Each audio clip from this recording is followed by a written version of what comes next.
Mission Impossible: The Final Reckoning is the 8th installment in the Mission Impossible franchise. It runs for 170 minutes long and had a budget of $300 to $400 million. After the events of Dead Reckoning, we see Ethan Hunt and Grace pursue Gabriel, and we see that he still wants the entity, which is an artificial intelligence being.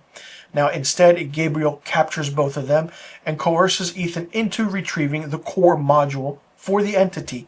We find out that the core module for the entity is the rabbit's foot. Yes, the rabbit's foot from Mission Impossible 3. To think that it had any connection later on in a franchise, and the story was insane to see and hear. We see that they go to the Russian submarine Sevastopol to get the core module, and it's a big sequence the way it starts out. It's a submarine, it's underwater, it's just insane. If you have a fear of the ocean, open, dead, vastness, darkness of it, this scene is going to kind of get to you and make you claustrophobic and unsettling, but just to see the grand scale of how everything goes on in this film is really, really good. Now, we also see the action sequences, which is the standout of this film and the entirety of the Mission Impossible franchise. The plane sequence in this, it's just like he's holding on to a plane, ladies and gentlemen. Tom Cruise does anything for entertainment, and he nails it out of the ballpark with a home run. The aspect of the story for almost close to a 3-hour film, and I'll get to that, the runtime, is kind of here nor there. There are moments where it does pick up. It's the action. It's like bang, bang, bang. Good. And then it slows down a little bit with the story. We kind of get to know, reintroduce the characters from the franchise that we remember and know. We see William Donlow, the former CIA analyst who last seen in the first film being sent to Alaska after Ethan broke into the agency and stole the knock list. And then everything just happens so quickly. It's like, wow. Nick Offerman is in this. Hannah Waddingham. Angela Bassett returns from her role in Fallout, where she is now the President of the United States. And it's just one domino effect after another. But it's done really, really well. There are certain scenes where it does keep your attention, and certain aspects where it's like, okay, let's get the movie, going. Let's put it forward. But then it's like, okay, when we get to that part where it's like, all right, your action sequences, your eyes light up. You want more, more, more. This is what that is.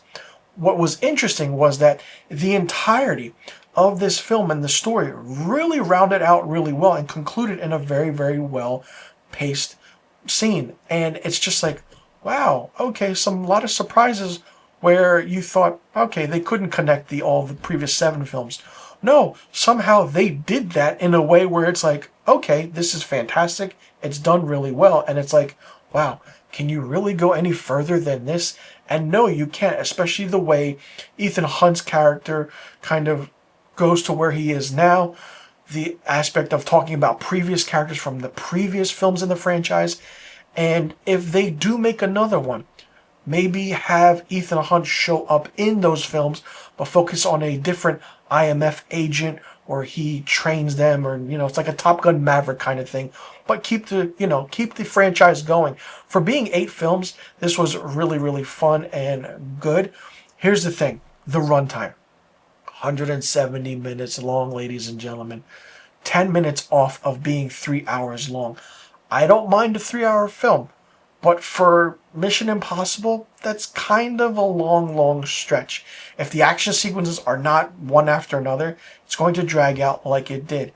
But it was worth it, I will say, but the 3-hour runtime almost was really, really kind of cutting it close, because if this was over 3 hours, I don't think the movie would have gained as much, popularity as it has done, because for what it is, this was supposed to be Mission Impossible Dead Reckoning Part 2.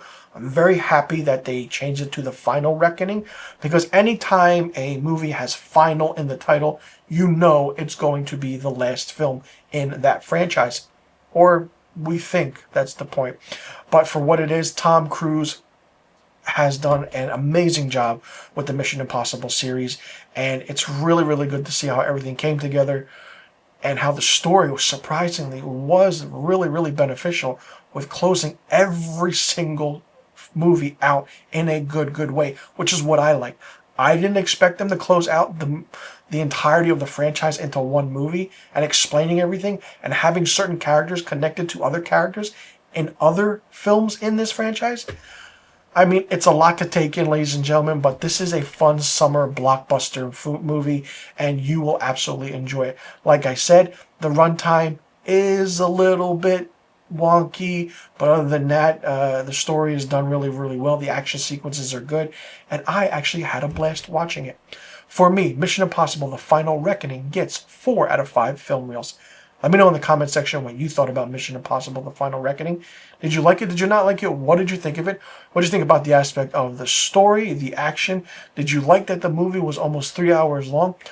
Did you like that it was all wrapped up in this film? And did you like the connections through the previous films and how certain characters were connected to others in the franchise?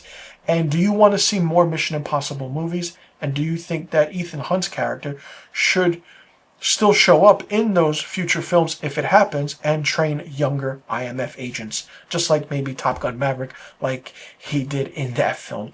Let me know in the comments section about all the questions I just asked and what rating you would give Mission Impossible: The Final Reckoning. I'm Mr. Filmstock. Thanks so much for tuning in, and I'll see you all in the next review video.